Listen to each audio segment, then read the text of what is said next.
নতুন আয়কর বিলের একটি বিধান নিয়ে জোর বিতর্ক তৈরি হয়েছে।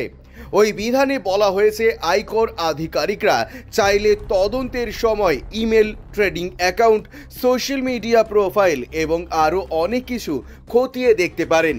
অর্থমন্ত্রী নির্মলা সীতারমণ সংসদে যে নতুন আয়কর বিল পেশ করেছেন তা এখন সিলেক্ট কমিটিতে রিভিউয়ের জন্য। মূল উদ্বেগ হল বিলের একটি ধারা যেখানে ভার্চুয়াল ডিজিটাল স্পেসের বিষয়টি অন্তর্ভুক্ত রয়েছে, যা তল্লাশির চেয়েও আরও বেশি কিছু করার ক্ষমতা দেয় তদন্তকারীদের। নতুন আয়কর বিলের 247 ধারা অনুসারে আয়কর বিভাগের আধিকারিকরা চাইলে 2026 সালের 1 এপ্রিল থেকে যে কোনো ব্যক্তির ইমেল, সোশ্যাল মিডিয়া, ব্যাংকের ডিটেলস এবং বিনিয়োগ অ্যাকাউন্ট অ্যাক্সেস পেতে পারবেন।